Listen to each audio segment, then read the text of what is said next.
Hi, I'm Linnea Quigley, the Scream Queen, and you're listening to the Tim O. and Harley Show. Welcome to the Tim O. and Harley Show.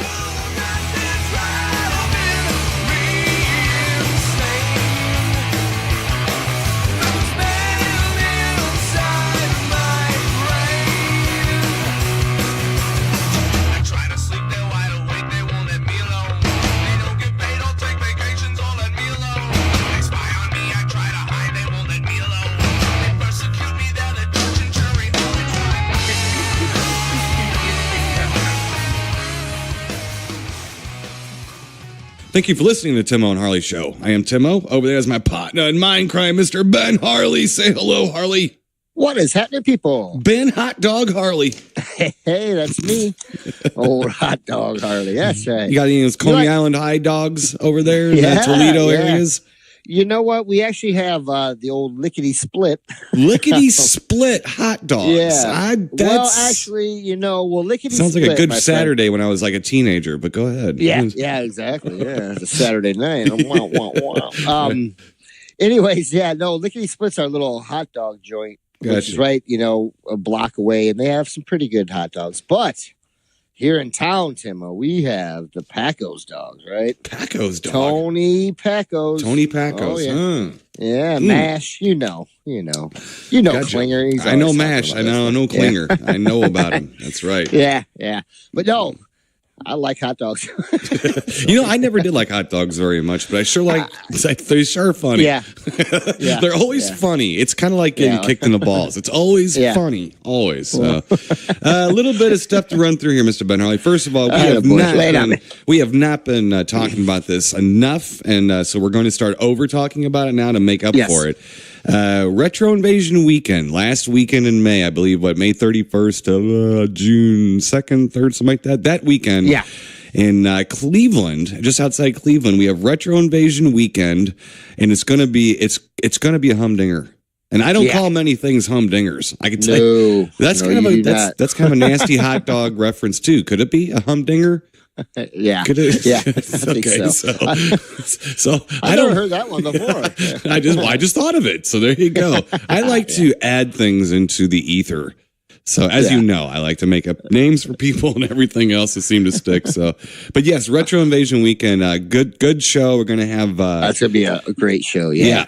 So we're going to have Joe Bob Briggs there. We're going to have Just One of the Guys reunion, and what about that? And Malachi from Children of Corn. He's still following us around the countryside. Yeah, he's kind of sweet on us. Yeah, given where I live, I don't think I need Malachi stalking me.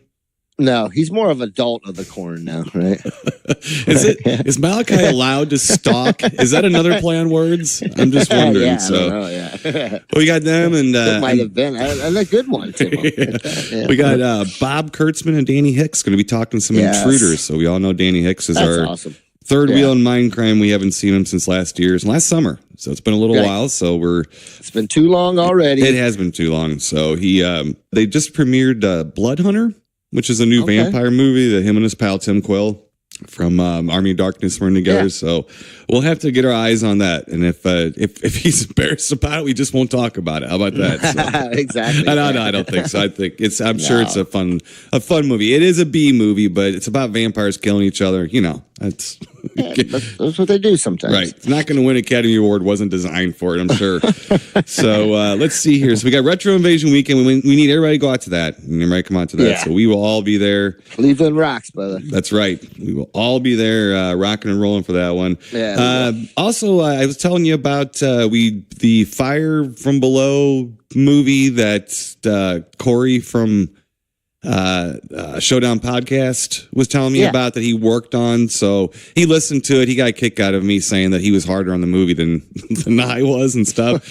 But he wanted to let us know too that him and Vic and Corey are going to be returning, because I did mention on the show that that their podcast was not currently being broadcasted. There's no new shows being recorded. Put it that way. Okay. So they haven't been doing anything new lately. So.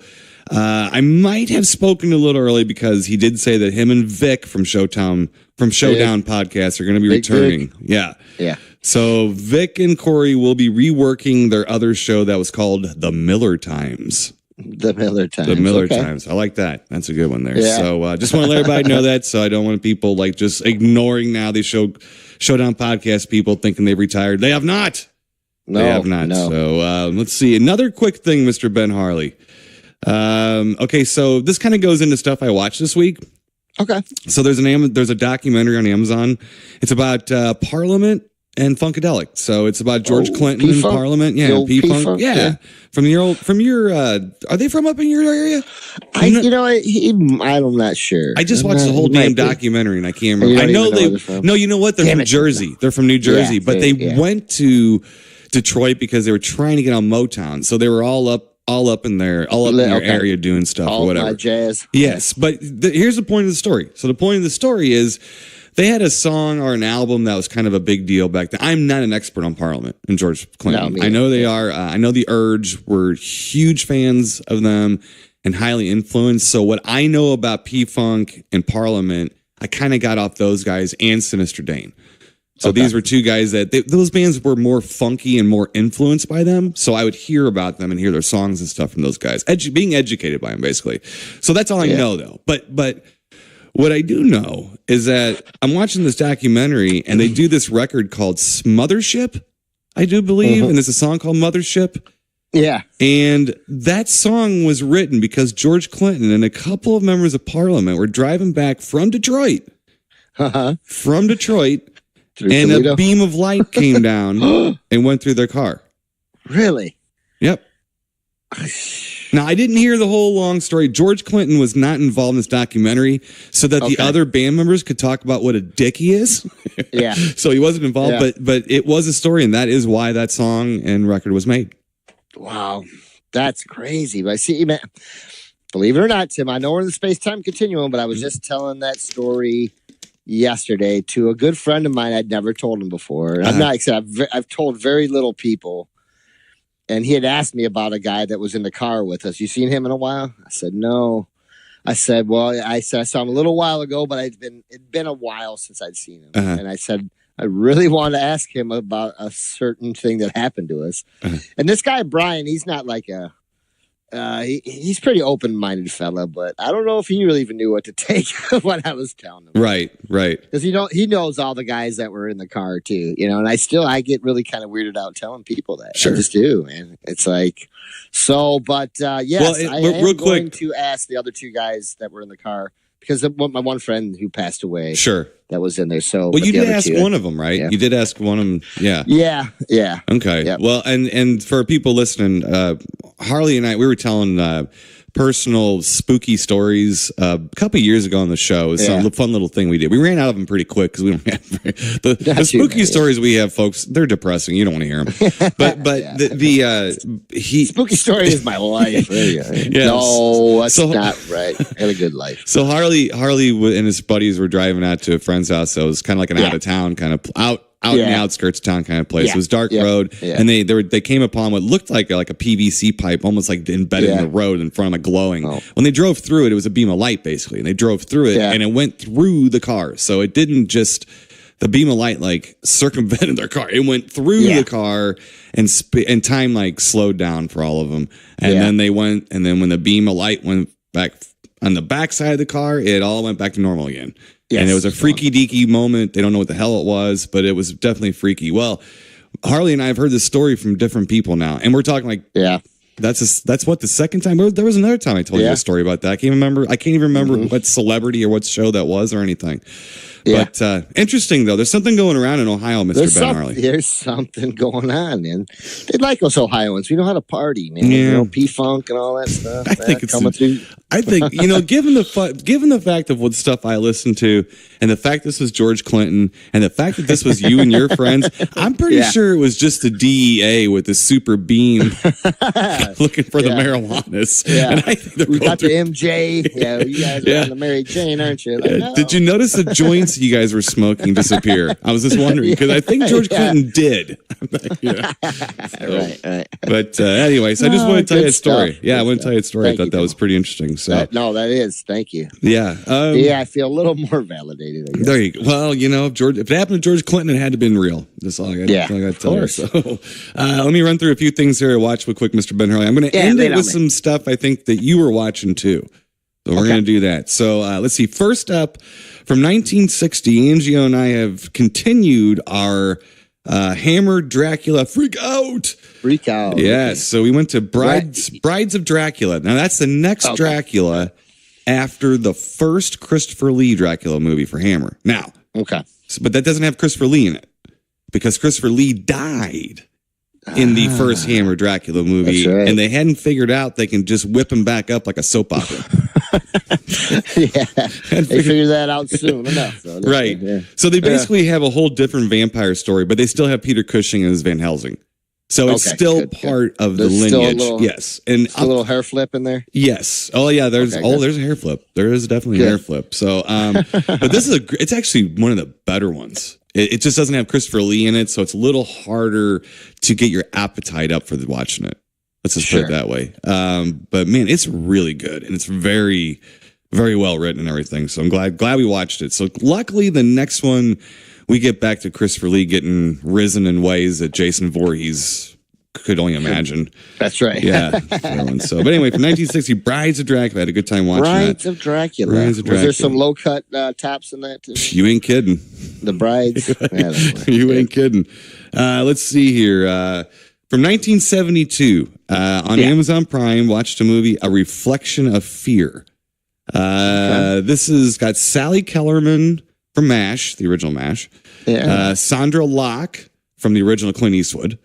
And Robert Shaw from the original Jaws. Robert Shaw. This is a slow burn 70s. I'm calling this a neo-gothic psychodrama. Otherwise known as a squirmy movie. Squirmy. 1972 slow burn creep out. You're going to squirm in your seat the whole time. Is there a lot of mustaches in there, Tim? There is. This kind of like that, but it's more like one of those cheesecloth movies where it's shot through like it's kind of dreamy. And there's a little bit too much of incest type of creepy squirminess. That kind of icky. That kind of. There's murders in it running amok too, but it's icky and kind of gross and a little creepy, but it's also slow and stuff. It's one of those movies you'll watch one time and be really intrigued because of the actors involved. You'll go, wait a second. Yeah, and then you'll be like, ooh, I don't know if I want to watch that one again. So anyway, let's see here, Mr. Ben Harley. From 1984. Angio and I attempted to watch. We attempted to watch Dune. Look, we did get the Twin Peaks complete set from the first series. I love David Lynch, like the old David Lynch. So I'll dip my toes in anything he did. Once basically, So we found they had a really good sale on Amazon for the Blu-ray disc set. So it was like $20 for like the movie and the whole series. So wow. Yeah, I was like, we can do that. We can afford that. Yeah, I think so. Right. Yeah. So then now we have a little bit of time the other night. We'll throw in some Twin Peaks or something. So basically, we just got on a David Lynch conversation. And I said, it's probably the only one you haven't watched with me is Dune, but there's reasons for that, Angie. There's reasons for that, Yeah. So we decided to throw it in and find the reasons for that. And she didn't even make it through. I don't think she even wants to watch the rest of it. Usually we'll come back to it. Yeah. It's like, I don't know. It's kind of sandy. Well, we got Brad Dourif in it, which is always good. Paul Smith, I like. He's in crime. He's played Bluto in Popeye. Yeah. Okay. Like and he was in Pieces, and I think he was in Sonny Boy. Yeah. If I'm not mistaken. That's right, yeah. So he's been in a lot of these. He's in lots of movies. The interesting thing is this, Mr. Ben Harley. Dune might have been a disappointment to you. You might have been thinking this might be interesting to see, but no. That was wrong. We shouldn't have done that. Well, I'm gonna put your mind at ease. Yeah. Because David Lynch, David Lynch, turned down an offer to direct Return of the Jedi. What? To direct Dune. Really? Now. You saw what Lynch did to Dune, right? Yeah. So you can thank your lucky stars that Dune came around and he didn't Can you imagine David Lynch having slow, weird noise close-ups of an Ewok's face? Jabba the Hutt having incestual sex. Exactly. That Princess Leia outfit would be something else now. Oh, boy. But in fairness, Lynch agrees with everyone about he was wrong for Dune. Lynch said, I was the wrong person for this. He makes personal stories. He makes tight, small, grand scope, maybe looking movies, but very small films, and stuff. And he did personal art house kind of things, And he this said it was too much, too grandiose. I think he just said it was just wrong for him. It's the wrong kind of story for him, for his sensibilities as a filmmaker to tell. And he's right. Okay. In fairness, he's right. I mean, that's right, because I love David Lynch, but Dune is a visual treat until Sting walks out in his little wing thongs. The visual treat for this kid, I don't want to hand you, but the visual treat for this kid went like that. Right out the window. Yeah, went out there, so.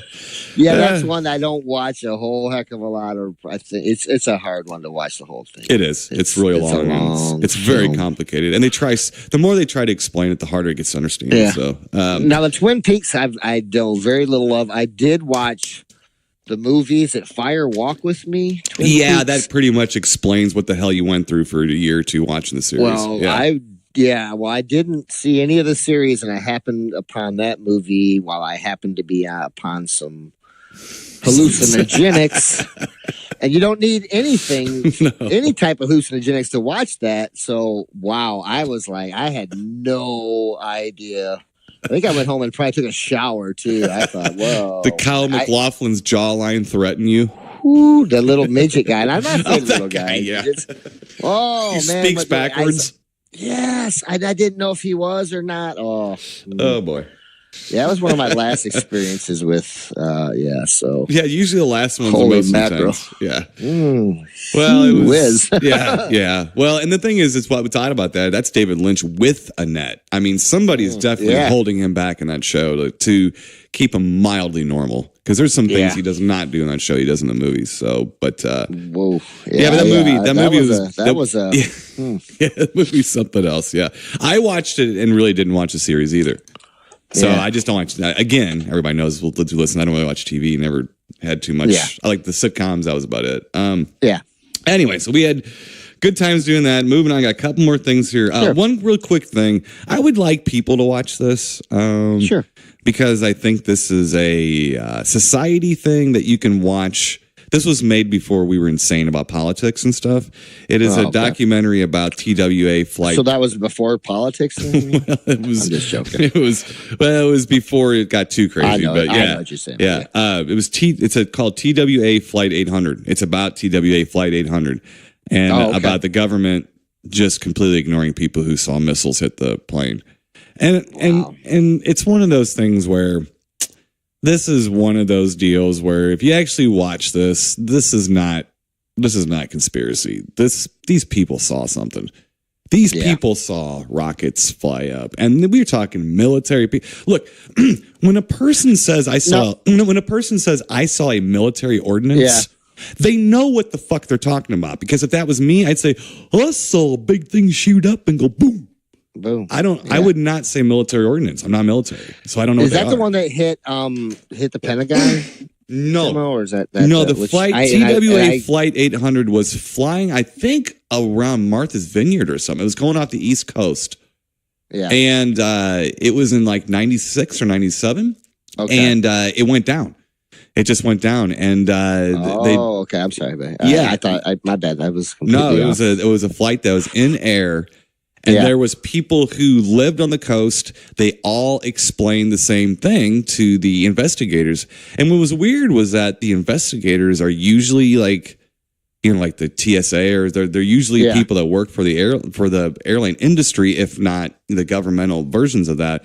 They don't know why the FBI and the CIA got involved. Wow, so to me, the way it looks, knowing history that they couldn't know back then, I'm not so sure it wasn't somebody trying. You know how there's a couple of Taliban people that tried to take out the Trade Center before they actually took it out. They were doing things. They were the USS Cole, I think, was hit. Yeah. This sounds to me like a terrorist attack that the government at the time covered up. Maybe they just didn't want to go to war over it, and I can see it from their point of view. Like, don't give these assholes the benefit the publicity of getting this job done. Let's just keep it quiet and start squashing them. You know, and well, who there knows? was Maybe a lot of yeah. plane attacks and things. They were using the plane all the time back then too. Right, and I think and I think what they were worried about spooking people was right off the coast of this country, and it wasn't one missile. There was like 2 or 3 of them, and one of them might have been a guidance thing. But what I'm saying though is they came from different directions. So one was out to sea, one was on shore, and one was somewhere else. So. Anyway, but insane. But you have to look that one up. Is that on Prime, bud? It is on Prime. I believe it was made in like 2013 or something like that. But the thing is they actually get the investigators who are working on it and the witnesses coming together and talking. Wow. And they get the government people to admit, I can't answer that.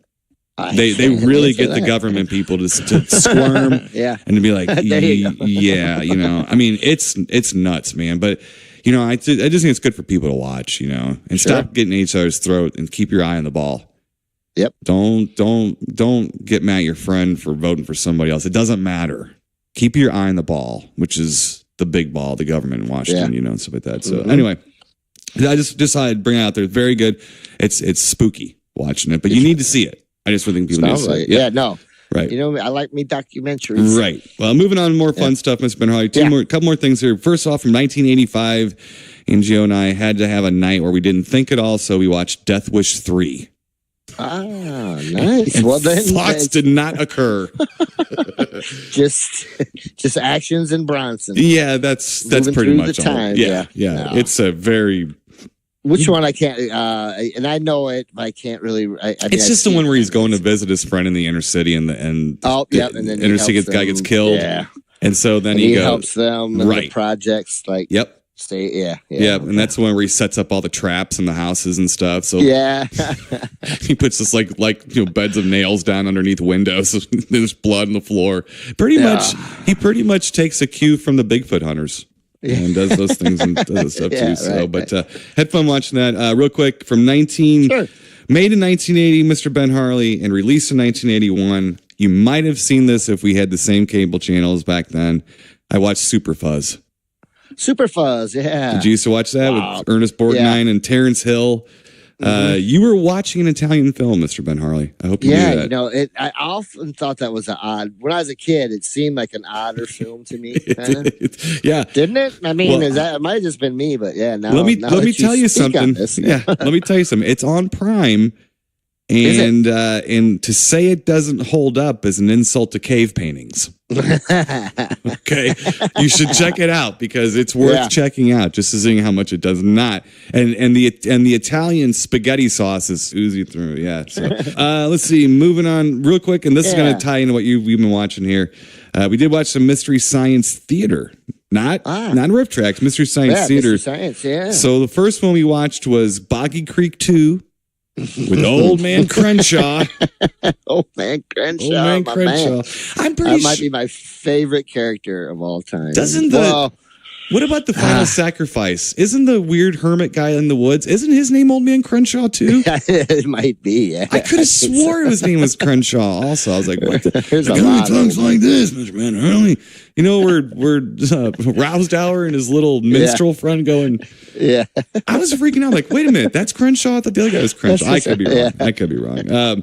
But we also, I did get the Deadly Mantis Blu-ray, and the Mystery Science Theater episode of the Deadly Mantis was on that. So we watched that one too. That's awesome that they put that on there. That is so cool. Yeah, as a special feature. So that was fun. It was interesting. I don't think I have that one. It's a bonus. Yeah. So I buy the Blu-ray and what do I watch the movie in high def? No, I watch the Mystery Science Theater version. Yeah, you got to. That's the best. Yeah. Actually, what do you say? Something as sharp as a razor or something? Oh, yeah, when they get the mandible claw thing out or whatever, and it looks like, it's very rounded at the end. Looks, and he goes, it's as sharp as a needle. And I think Bill goes, no, it isn't. No, it's not. No, it's not. So, but it's still one of my. It's so fun. Well, you said you watched the Mystery Science Theaters and Riff Tracks too. What you got? Yeah, Timo. Yeah, I've been on kind of a Riff Tracks freak out. I kind of needed a little bit of break from some stuff. I guess reality? I don't know where. Yeah. So let me start with the fun stuff first before we get to the reality. Oh boy. Okay. Right. Or I can start with the realities. Not reality and my reality so much. Right. But yes, Timo, I've been on a big freak out. And Riff Tracks on Prime has some really good ones, and it seems like they've added a few here recently. Yeah, they cycle them through pretty good. Yeah. And some that I hadn't seen. So and I really do like the Riff Tracks. I do. I love Mystery Science. It's all to me still this, the fact that their faces aren't down there doesn't bother me. It really is all the same. Silhouettes or whatever. Yeah, it is all the same to me too. Sometimes the skits in the middle are really good, and sometimes not so much. So I'll take either one. So exactly. Right. So, but I mix it up, I guess, is the point I was getting at sometimes. But I was just doing some straight Riff Tracks this week, and I watched one called The Dark Power. Oh yeah. Yeah, with Lash LaRue. Oh, yeah. Now, wait a minute. Now, hold on. You hold on. Okay. Timo. Lash LaRue. Now. Good thing he quit drinking after the movie was done. Yeah. Wow. I'll tell you, that guy is, I don't know if he's one of my new heroes or what, but that guy, probably one of the drunkest guys that I've seen on film without actually really wasn't too stumbly drunk. But man, either that or he got some new dentures and his teeth were just too long. The dentures, I'm coming for you. But I don't, I just enjoyed it. The problem was with it, really, I guess, was not enough Lash LaRue, but I'm pretty sure they probably had a hard time. Yeah, they sure lassoing did. Lash LaRue. Whipping him into shape, man. Yeah. Oh, my boy. Oh, Tim, that was fun. But yeah, there was, there's been a good couple Guar references lately in my Riff Tracks. So I've been on a Guar reference freak out. Yep. So there was a good one in The Dark Power with Lash LaRue. Loved it. Right. Had a great time. Okay, so let's moving on to, I saw one called Berserker. And I've been kind of on, and I can't remember the gentleman's name he was in Nightbreed. Craig Sheffer. Is that him? Yep. He was just in Fire in the Sky. Yeah, it's Craig Sheffer. Yeah, well, he was Dallas. Yes. Yep. Well, he's in Berserker. And Berserker is also a Riff Tracks. This is a Viking one. Yep, we've seen this one too, but go ahead. I'm listening to ears. Yeah. Oh, so this one really started off my Riff Tracks freak out. And at first I couldn't believe it was him in there. And that guy reminds me of my ex-brother-in-law, whatever, Joe. Looks a little bit like him. So I always recognize him. I go, oh my God, there he is, But anyways. Joe. What do you know, Joe? Yeah. I wasn't quite sure why he was in this film, but yeah. Maybe he's a little money. Not there was much going around in that movie. I'm just saying he probably got all of it. So, I've been on a Vikings, trip lately, Tim. I've been watching a lot of Vikings, my television show, Vikings or whatever. But this, this is awful, but I did enjoy it. This might be one of my favorite Riff Tracks as of late, just of the newer ones. But there was a couple great lines in there. One was about Guar, and I can't remember who some director, they said if whoever this director was, and I think it's one of the newer guys, like one of the new action hero or action film guys, he said if this guy would have been a Guar fan, this would have been his movie, Right. And then there was a part where they said, this is like the starting of every Ronnie James Dio video. Well, they got that one right. So I was excited. So there was two for me. And then there's a scene in there where it looks just like the 1976 King Kong. So they threw a 76 King Kong reference. They did the Kong reference in there. So, it just had me, Tim. So that really, like I said, it started my Riff Tracks freak out, but Berserker, I don't know. You like that one? Yeah. Ooh, man. It's a long ways from Fire in the Sky, let me tell you. Oh, yeah. Ooh-wee. Right. Ooh-wee. So, real quick, two more. Actually, I did three. There's three more, but I'll do them real fast. I did Ghost House Riff Tracks, Yep. Timo, which is a pretty good one. About a little girl who has a clown that tells her to do things, and then she kills her parents, and then people come to the ghost house. And things happen, but they really don't want to get out of there very fast for some odd reason. I don't know. They just keep lingering about while people get picked off one after another. But it's not a bad one. If you haven't seen it, you might enjoy that. Since I'm in the circus of pain, I have to, anytime I see a clown type thing, I got to jump on it now. I'll make sure not to put any clown makeup on. I don't want you jumping on me.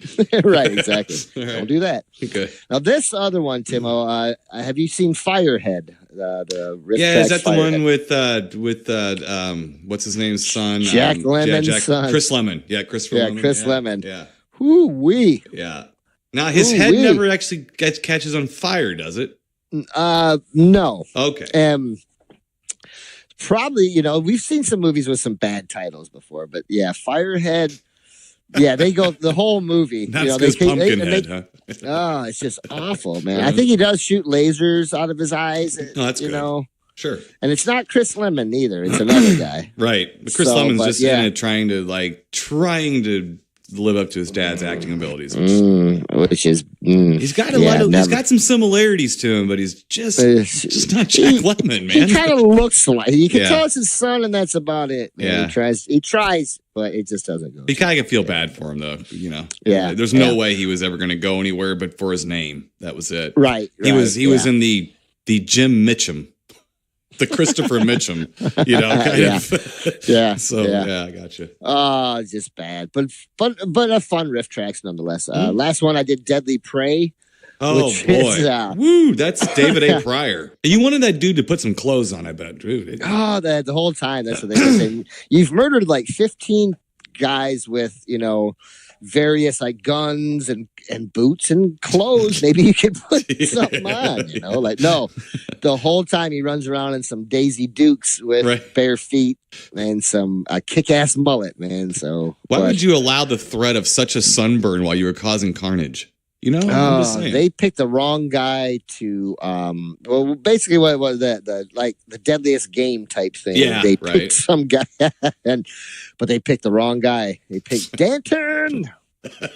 They picked the wrong guy to mess with. Yeah. Timo, this one was fun. I mean, it's awful, but boy, it was a lot of fun. Yeah. I enjoyed that one immensely. So, Tim, I don't want to get too deep into the stuff here. Okay. Like I said, I've told you lately though that I do think Wendy, my girlfriend, really does like me now because we've watched. I'm telling you, Over the Edge. We got her to watch that. Fire in the Sky. A couple of. But yeah, we've been watching Band of Brothers. Oh, okay. And I did actually see that. That's a miniseries from HBO about World War II. Yeah. Yeah, and I watched it a long, long time ago. I think I rented it or went and got it from the library or something when it first came out, on DVD. So, but yeah, I've been enjoying that. It's good. We're, I think we got a couple episodes left, but she's actually really enjoyed it. And I was surprised how, but I feel bad for her because she's like, no, that's so-and-so. I'm like, no. Isn't that like, no. But I told her, I said, honey, seriously, in your defense, these guys are all dressed in the same outfits. Oh, they look all the same. And they all got the same dirty face. Yeah. There's a lot of really good up and coming actors too that went on to do better things. And it was funny. We were watching and all of a sudden here came Jimmy Fallon. Sorry. Oh, Jimmy Fallon. Oh, I got you. So he's in that? Jimmy Fallon? I didn't remember that. He came up. Oh, he was only in it for like maybe 30 seconds to a minute. He comes up and I'm like, yep, there's Jimmy. She's like, no. I said, yep, there. Yeah. She's like, oh my God, that is him. I'm like, yeah. I said, I forgot. Right. Because it's been a while since I watched it, but it was good going back and seeing it, and you can't go wrong with Tom Hanks and Spielberg working on anything really together. No. Well, I'm sure there's some bad stuff. But yeah, didn't they do the, was it Pacific? Was that the sequel series, basically like the tie-in series to it in a way or whatever? I got it on disc, but I never did watch that one. It's not bad, buddy. I watched it seriously just a few months ago because once I got Prime or whatever, I guess it was one of the first things I watched, I think, on Prime, series wise. It's not bad. I'm gonna try to see if she'll want to watch. She might want to watch that too, but not bad. Not too bad. Let's see. Why don't we get to our official films then? Let's do that, buddy. Let's see. Why don't we'll just go in chronological order. Why not? Okay. Okay. So from 1979, first up, we have the capture of Bigfoot. Yes. The capture. Not bingo. That's exactly. I kept looking at this going, the capture of Bigfoot. And just to start off here, this film was directed by Bill Rebane, who directed Monster A Go-Go, which I do believe is a Mystery Science Theater. Blood Harvest, where Tiny Tim is a killer clown. Let's see. And he also directed a little flick called The Giant Spider Invasion. Ooh. So we have here. Yes. So what he likes to do, now he's from Latvia, but he set up shop in Wisconsin. So before I get to the little storyline here, just want to let you know that the capture, not a capture of Bigfoot, but the capture of Bigfoot took place in Wisconsin. So yes, he sure did. He's a Packers fan. He's a Packers fan. I knew it. So cheesehead. Yeah. All right. Let's get out movie guy here and let's do the short storyline here for the capture of Bigfoot. Right, here we go. A series of killings occur with no suspects. The locals soon decide that Bigfoot is responsible. The locals soon decide that Bigfoot is responsible. Yep. Well, then it has to be so. An albino Bigfoot. Yeah, this is it's a Yeti squatch, a Yeti foot. Yeah. It's definitely a Yeti foot. Let's see here. So yes, what we have here is basically a Bigfoot Yeti version of the movie Claws. There was a window that looked just like the window in Claws that the bear jumped through, and it made me actually turn over to Angel and go, I don't know if a bear is going to jump through that window, but one did once. Maybe, and that's on Prime too. I might have to go back to Claws. I mean, every now and then you have to go back and go, did I really see that? I mean, come on now. So I think Bob gave me that too. Oh, I'm sure he did. Yeah, I'm sure he did. Now the Bigfoot is he's a pretty typical 70s Planet of the Apes Bigfoot face with a white like fur ghillie suit. Yeah. The thing is, Rebane is certainly proud of this suit because he shows the shit out of all this. So hard light everywhere. Right. Just right. Yeah. And it's kind of got a little Land of the Lost chaka look to it. There's a little one too. There's a little one. Right.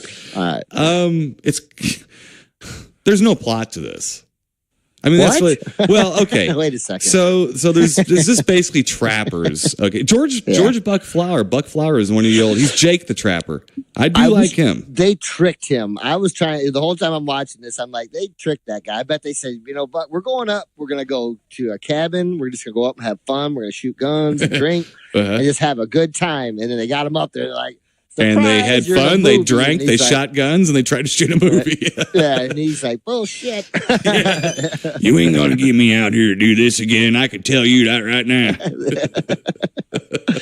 Oh, my God. Look, I'm supposed to be in a John Carpenter movie looking at a fog bank here pretty soon. I don't know what I'm doing down here. Yeah, why am I here? Yeah. Well, I felt the same way. Yeah. Why is poor Buck Flower there? Well, the only plot is that, they're in like a...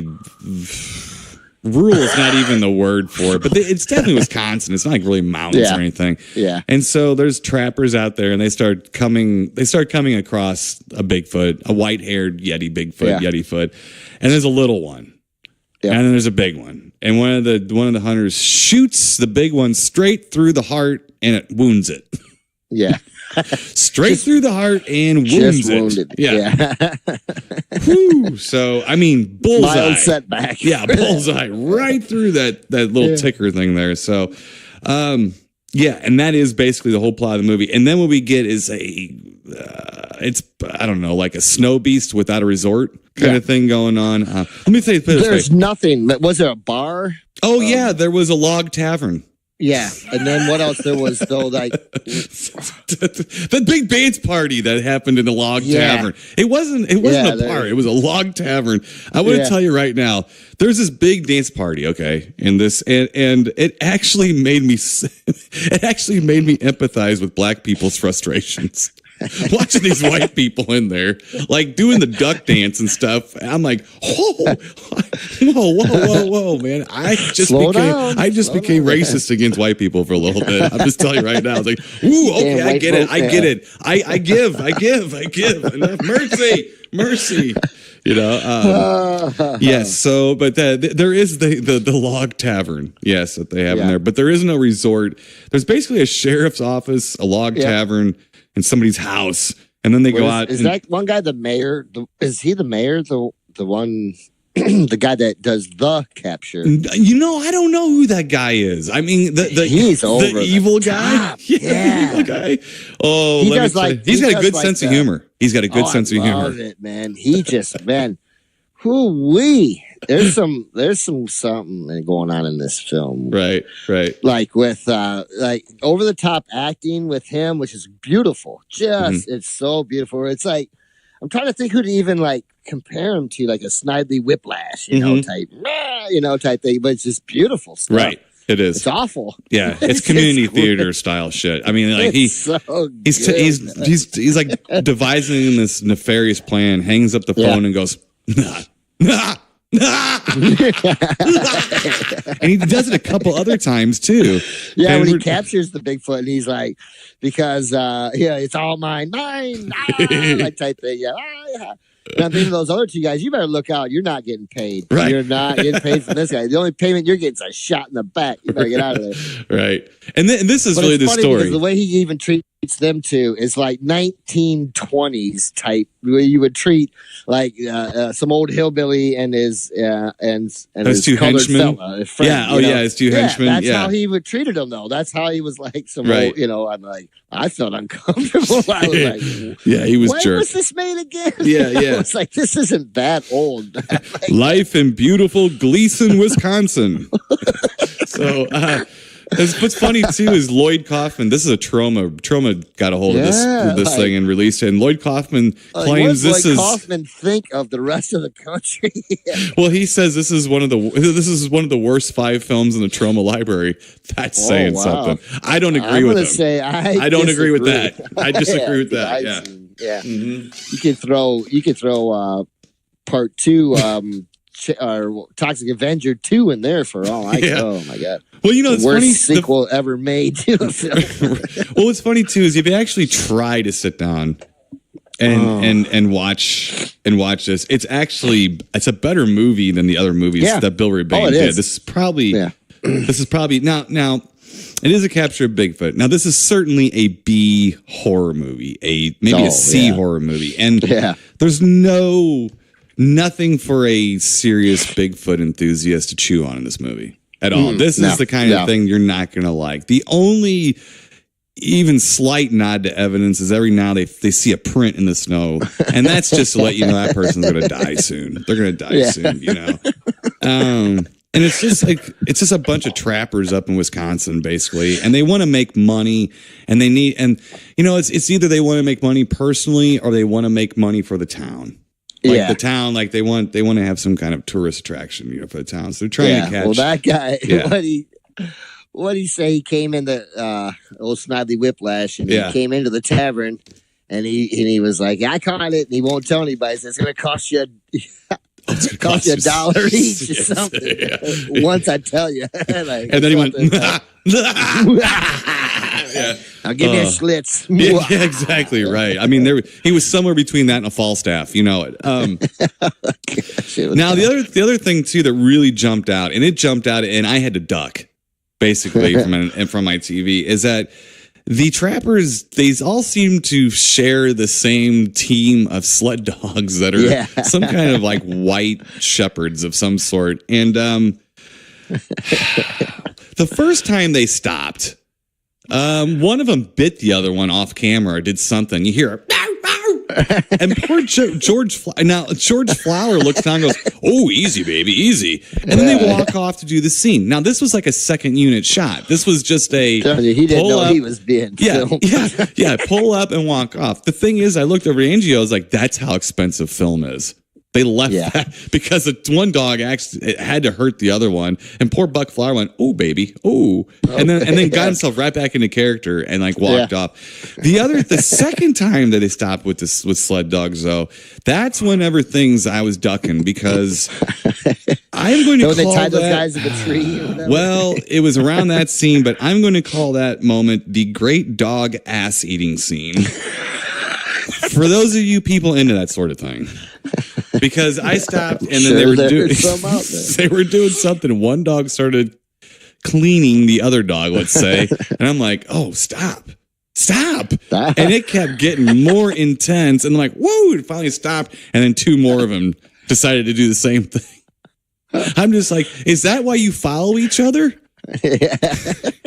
Exactly. I think that's like I've heard of a carrot coaxing the carrot on the stick. Yeah, but I didn't know that assholes had the same, Oh man, I tell you that. So that was the true horror of the capture of Bigfoot. Yeah, well, that and the other thing too that jumped out is that the sheriff guy who imitates classic Hollywood stars. Yeah, that hurt. That hurt. In the worst moments of all time. The worst moments of all time. Like a very serious moment. Go, well, I don't know, sweetie. Let's see what we'll do. It's like, oh, come on, man. I should have been in the big time. Yeah. And then the one time the guy busts him out on it and he goes right back to doing it. And it's like even more uncomfortable. Like, you don't even know. Right. No, you know that you're goofy, but you're still going right back and doing it, aren't you? Like, oh, man. Can you see Bill Rebane directing this on set going, now look, Sam, you have to do this. You have to be the comic relief. This is a scary movie. We have to break the tension. The tension of the audience. We'll lose the audience. They'll be too scared. I can just see it. I mean, honestly, this is an awful movie. Lots of tension in this movie. Yes, this is an awful movie. I'm going to give it a awful movie, like silly, fun, great bait up. But the movie itself is a. It's bad. If you're a Bigfoot person who enjoys like even Boggy Creek or something, you're not gonna get unless you really like some cheesy like B-flick stuff like we do. Right. Well, it looked for a minute like they were gonna start telling a good story. Yeah. The gal was telling the main Harold Hansen Pants guy that, well, this is what happened, and he got all like listening and stuff, and then nothing. I didn't say nothing that made any sense. So, but anyway, it's a lot of fun if you want to laugh at it. If you want to watch something that's going to really exhilarate you, don't. I really wish this one was a Mystery Science Theater or a Riff Tracks. It would be perfect. Well, they do a couple of Bill Rebane movies, so I don't know why. Maybe it is. Maybe it's in that. Their website. You know what? It could be, buddy, because I know I've seen this a few times, and for some reason, I think it might have been a riff track or Mystery Science at some point. Yeah, it'd be hard for me to think that they wouldn't at least have tried it. There's too much there. Just that dog ass eating scene. I'm like, oh god, Bill would have gone nuts on that one. So what are you gonna do about it, Harley? How are you gonna rate man, this? I don't know. Like, it's an awful film. It is, but it's awfully good. Like, to just it kept me like I'm gonna get for as far as the Bigfoot stuff. Yeah. The rest of it, like the Snidely Whiplash stuff and some of the other things, I quite enjoyed. It was awful though. Yeah. And I was sort of shocked at what I was seeing. So I don't know. It's gonna have to be a real. It was it's an awful movie. We're pooping on the movie, but if you like really silly fun. movies, I enjoyed it as far as that. I did too. So, it wasn't boring. It was entertaining because it was so funny. Because nobody was replicating any human behavior in it. No, I mean the Bigfoots weren't replicating any Bigfoot behavior that I've ever heard of. And look, as far as like, they really don't shy away from the Bigfoot. Look, the Yeti foot makes... They kind of make the Bigfoot sort of sympathetic. They do. I mean, first, which is okay. I mean, there's a little one, and the little kid makes friends with him or something. Don't they shoot the little Bigfoot or something too? They do. Yeah. So, but as far as like, of course, you can imagine that the effects are, I mean, look, the Yeti foot looks... the Yeti foot makes the Patterson Gimlin footage look like Jurassic Park. Okay, so we'll just leave it there. So that's what we think of the capture of Bigfoot. It's fun. It is on Amazon Prime. And And it is loads of fun if you want to look at it. It's terrible, terrible movie. It is fun, though. It was a lot of fun. Right. It's the best kind of bad movie. They thought they were making something good. Oh, yeah. You could tell they thought they were making something good. Yeah. And they weren't. Them. They weren't the whole time. The joke's on them, and I'm laughing at the joke because they're the punchline. Me too. All right, let's see here. Mr. Ben-Hari, this is going to be Canada versus Wisconsin week because we had our Wisconsin nonsense with Capture Bigfoot. Now we're going Wisconsin's north. Pretty close to Canada. It sure is. You northern folks, man. You got. I've heard the Canadian weed's the best, and I'm believing it. I'm believing it. Let me tell you, man. Back in the day when them Canadian kids would come down here, because we were host families. Because my brother played a lot of hockey, a lot of travel hockey, and they'd come down. We'd have 2 or 3 stay with us. My brother would go up there, and them guys, yeah. And I was a younger kid. And I don't want to give away too much, but them guys, they did have the guys were crazy and always had they were pot. And everything, but they were good hockey players though too. Oh, I mean, sure, it's good hockey players. Dominican Republic guys are pretty good baseball players too. So let's move on here to this one's from Canada. So we got a Canadian bacon movie here. So this one is from 1983. Now here's the thing: it was filmed in 1981, actually. Filmed in 1981, but it was released in 1983. Let's see. What we have here is the film Spasms. Spasms, yes. Let me get you a short summary here from Movie Guy. Here we go. Okay. A gigantic serpent is captured on a remote island and shipped to an American college for experimentation. A British millionaire and an American scientist find themselves in hot pursuit of the beast when it escapes from captivity and starts to kill innocent people. We got a devil snake. It's a devil snake. This is literally a devil snake. It is a devil snake. Devil snake. So we got devil snakes. Here's my little synopsis of the movie. Okay. So here's my little storyline. So Movie Guy, you did your job. Okay. Go away. Go back in the closet where you belong. That's right. Right there. right next to Tom and R. Kelly. Okay. So here's my deal. So Oliver Reed has history with a devil snake. Yeah. All right. He has it captured and sent to the States. He funds Peter Fonda's research as long as his research focuses in on Oliver Reed and his psychic connection to said snake. So Peter Fonda theorizes the snake's venom carries a virus that causes what else? Telepathic abilities. Viruses do that, Mr. Ben-Hari. I am a scientist. I know this. Oh, and coincidentally, there's a snake cult that looked kind of like a Baptist and Methodist converts. Maybe. And my great aunt Gertrude was in there too. And they want the snake devil to worship. They got to have it. Hey, listen, shit happens. Shit happens. So that's the movie. It's every ordinary, everyday type thing. Right. So, let's see here. We are also directed by the Canadian crippler himself, William Fruitt. Nice. Known for Blue Monkey and Funeral Home. Yeah. So this movie I remember from Fangoria. I didn't get to see this till a little bit later. Now, I'm gonna send you off here with this, but this is I'm gonna hold on. The first time I saw this, I hated it. Okay. Yeah. But then it's rare. It's a rare movie, so it's easy to forget. Now, every single cotton picking time I've seen this, it's gotten better and better and better. And I just watched this. Me and Angio just watched this like within the last 6 months. Okay. Not a good copy, but it finally came out in Blu-ray. So I got the Blu-ray. And to me, it went from to hooray. I mean, it really did. Now, what did you think of the movie? Now, this is your first time? Yeah. All right, well, I can't help you then. Yeah. It's your first time. I'm with you. I hated it first time I saw it. Yeah. I don't know if hate's strong enough of a word. No, it's not that bad. I take that back. I really didn't know what to think of it. Like, it's your kind of movie. It's your kind of movie. Yeah, it's kind of odd, man. Like, because when it starts out, like they're in the jungle or whatever, and they're they capture the snake there, right? That's where he captures it. Yeah, the natives don't want to let him go because they worship. It's like King Kong. It's like King Kong, basically. Yeah. It's a King Kong setup in a way. Yeah. And I kind of had, I was on board, and I liked that scene, but then I'm thinking, okay, this is our typical thing, they don't want to show the snake yet, so we're looking from the snake's perspective. Sure. But it was too much snake perspective for me a little bit. I need a little bit more snake, but I understand.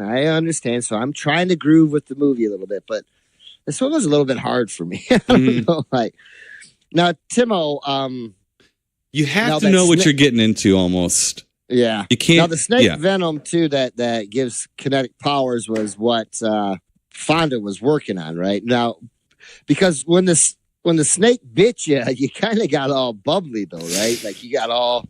Yeah. You kind of... Yeah. It didn't affect everybody the same. Yeah, it didn't affect everybody the same. So the venom, when they bite somebody, I think is named the reason for spasms. I'm not sure if spasms is the right word for what's happening to people, but their whole body would just basically bubble up and explode. Yeah. I think that was a bad name for the film too. I think this is a film that was wrongly titled. Yeah. Should have been called Devil Snake. That's what I would have called it, Devil Snake. Yeah, so. I'm all for that. That doesn't sound bad either. But you're right. So it's a King Kong start. So there's a snake being worshipped in the jungle that Oliver Reed had history with. That's what I was saying before. And so they had a long history. Right, and he can't shake it because he's got this psychic connection with it. And the natives, they do worship the snake like a King Kong god. So they do not want them to take the snake away. No, and there's something else like this. Is the snake has some kind of some bad juju around it or something? Because remember, they're like, bad stuff happens around even the crate of the snake. Like that guy, the guy gets smashed by, like, they're trying to take the snake off the ship, right? I think they're transporting it off the ship or onto the ship. It's like a crane. And it's coming off the ship. And then the crate full of snake. Crate full of snake comes crashing. My thing is with stuff like that, and okay, this is dumb, but I'm like, why are you standing under a gigantic crate like that? Why? With a giant X on the top of your head? Yeah, why? It's not going to end well. It's not going to end well. It has nothing to do with the movie, I guess. Yeah. But anyways, so... Well, I think they're trying to give a little bit of spooky atmosphere, too, because they tried desperately to get that snake cult in there. And because I was like, there's something else fishy with this snake. So maybe that's the devil part. I was like, is it kind of got like a Damien Omen thing going on? It looked like they were trying to kind of tickle with that a little bit. Okay. You know? I mean, that's what it looked like to me too, because they're trying to give the snake a little bit more of that supernatural kind of. Which I thought was kind of cool in a way. I did. And I understand, man. I'm a guy who likes Jaws and or White Buffalo and stuff like that. I understand what it takes to put that types of creatures on film, so I figured we weren't going to get a lot of giant snake. You know what I mean? Like, so I'm okay. So I did kind of like that aspect of it. Kind of had that, there was something a little bit mystical. Bad mystical, though. Bad juju going on. Well, and the snake, juju. And the snake, so they get the snake back to Peter Fonda's lab, and I think, Oliver Reed's letting him do that on his property or something like that? Yeah. Yep. Well, of course, the snake escapes and goes on a rampage. As it always happens. Sure. It slithers to and fro. In this, though. There wasn't no downstairs in the mad laboratory. There was no giant and there sure wasn't. So, okay. But look, here's the thing, too. There's a lot of unfinished stuff in this movie because they ran out of money, basically. So a lot of the effects, a lot of stuff you're not seeing. Snake, like the end of it, they shot a lot of other stuff that just visually didn't work. Like I think the snake swallowed Oliver Reed's arm. They shot all this stuff. And they just looked at it and they were like, it didn't work. So they tried they padded the end with like flashbacks and stuff. And so basically they had everything there. They didn't have as much snake as they wanted to have in the movie either. So it just, snakes were hard back then. Oh, I can imagine. It's hard. Even to make an animatronic snake back then would have been, and that's what it was. And it was like, and so as much as, like if you see Anaconda, the movie, I remember last time we watched Anaconda, I actually didn't think it held up very well. But the CG on the Anaconda was terrible still. But honestly, the mechanical, I forgot how much mechanical snake there was in that movie. Yeah, I for some reason I thought it was all CG. It was not. It was a lot of it. Yeah. And had they had that kind of mechanical snake, I think this would have worked a lot better. I think it would have been, because I do too. Well, I think that's probably why they changed the name, maybe too, or not change the name, or come up with it. Maybe I'm wrong. I don't know. I don't know that. Yeah, I know it came from a novel. I don't know what the novel was called. I'm not sure if it was called Spasms either. Devil Snake. Devil Snake. So this wasn't theatrically released in the U.S. at all, and that's the reason why it's rare here too. I think. It was made in 1981, and interestingly enough, Oliver Reed. That's the same year Oliver Reed did Venom. So he was in Venom, and he was doing this movie too. So it was a snaky year for him. Yeah, he was on Snake Freak Out, for sure. Yeah. The coolest part of this movie, there's a couple of cool parts in this movie. Now the Blu-ray that's out, was it? I think Vinegar Syndrome put it out. I apologize when I'm sitting in front of me. I'm pretty sure it's Vinegar Syndrome. Unfortunately, like all of the original negative isn't surviving, so the quality of the Blu-ray goes up and down a little bit. I got a little bummed out because one of the really cool parts, which was a snake attack, I think in the laboratory or whatever, unfortunately was not the best quality. But the other two, one was where he gets the gal in the shower and all that. Yeah. That's a great scene. And the other one is where Al Waxman, the shady investigator guy, Crowley, when he's sitting like in his van or he gets bit in the arm. Yeah. Or he gets bit and his head explodes. Yeah, he goes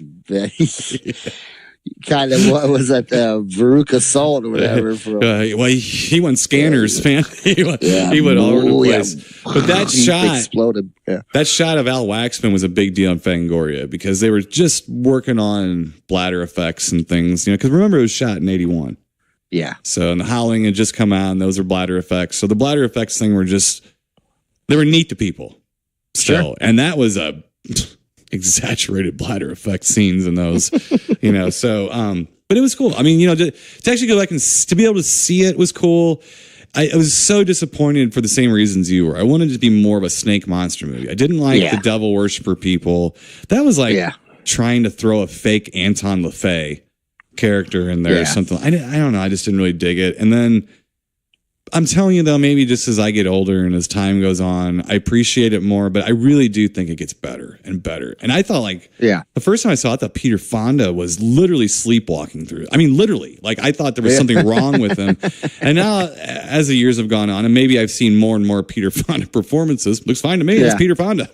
He's doing that Peter acting Fonda, thing he does called Peter Fonda. He's got one acting chop and it's a Fonda, and that's about it. And Oliver Reed is always fun to go see batshit crazy. No, he's nuts. Man. Yeah. He got arrested during the filming of this too. Did he? He always gets arrested. Yeah. This one was a barroom brawl. When he was doing The Brood, that's the one where he ran out naked. Yeah. In the middle. This one, he just had a ballroom brawl. A barroom brawl that he was on. He must have, he must have found his own log tavern, and he got into a brawl. He did pay for all the damage to the bar, all the furniture. When you're damaging furniture, you're in a Western film type saloon brawl, So he must have had a ball doing it too. I'm telling you, he looked like he would. Okay, so for me, Spasms is a great Bape Up. Now, it's a mild great Bape Up, but it's a great Bape Up. And I'm telling the audience that my first reaction might be what Ben Harley's is going to be. I was so disappointed by this film after knowing about the film for years and finally seeing it, because it's probably a 10-year span that I knew about the movie when I finally found it and could watch it. And super disappointed. But now that I know what it is, going into, I'm enjoying it more and more and more and more. And more. And now to see it in a better copy, because I've never seen a good copy of it. Always VHS. That was it. And now seeing it in a widescreen better copy. It looked good too. Yes. It looked really good. Yeah, I do. And I think that helped it a lot for me too. That's what I think. You can find us on diabolique.dvd.com. Anybody wants to look for it. Harley, what do you think? I can't really poop on it. But it wasn't really my cup of tea there for a little bit, a lot of it. But I mean, I just think it wavers back and forth. Yeah. If it would have had seriously more snake in it, just even, I don't know. even somebody wrapped up in a snake here and there or something, or it's mostly snake head. You see a lot of snake head. And the snake head's okay, but I don't know. I just need to be a little bit more menaced by the snake head, I guess, even more. But there were scenes like, when it went through the dorm or whatever, or that apartment, that was pretty, because it even the way that was shot was cool, because it had like an American Werewolf in London, or a Wolfen feel, that first person thing where it was done really well. It had that, so it worked. And those shots do work, but you're right. Give a fang or something. Spit some venom. Do something. You know what I mean? Spit some venom. Rattle. Exactly. That was an awful rattle. But anyways, you know what I'm saying. Right. So final verdict. Mildest of grape ape up. Very mild grape ape up. It's a better reaction than I had the first time I saw it. Yeah. I was also a kid, but. Yeah. Well, I appreciated some of the other things that were going on in the film. And now, especially after what you've told me too, with it now running out of money and stuff. Yeah. I'll give him a little. I'm going to give him something, right? Because you're like, it's Canadian. It's fairly linear now that I think about it. Yeah, for them it has actually was tight story and everything. Right. Editing was sharp as hell. Yeah. Perfect. All right, so we got, let's see, 2 mild grape apes up. I think mine's probably a little bit better from Spasms, but it really is a movie you had to see a few times going in, and then you start enjoying it more. I mean, I don't know. It doesn't seem like that when you see it the first time, but trust me, that's happened to me. Yeah. And then for the capture of Bigfoot, we don't really know what to do with that. I think we're saying mild grape apes up or something because it's really silly and funny. But the movie is really it's a bad movie. Yeah, I think it has like a 2.7 or something on IMDb. It deserves it, but it is a lot of fun. And some of these movies are so bad they're not even fun. All right, Mr. Ben Harley. So that's what we got for this week. Not sure we're doing next week. I'm sure it'll be absolutely amazing. Do not forget. Riveting. Yes, do not forget Retro Invasion Weekend. Up to include, look it up on Facebook, online. There is a website, and it is on Facebook. I believe it's on Instagram and everything else. Find that. You need to go to that. Me and Harley do not do too many shows anymore. You never know how many more we will do because we enjoy doing this. That's right. So if you want to come out and throw a fist or something, give us a little bit of a head start on you there. And, I always have Give Me 3 Steps on me somewhere to start playing on my phone just to have background music for me running from people getting mad at me for what I'm saying on the show. And hey, you may find out that the reality is not quite as abrasive as what you hear in the show. So that's right. Till next week, Mr. Ben Harley, stay spooky, and we'll talk to you then. Keep it creepy, people. You've been listening to the Tim O and Harley Show, brought to you by ScreenPrintingFactory.com, your affordable one-stop solution to all your screen printing needs.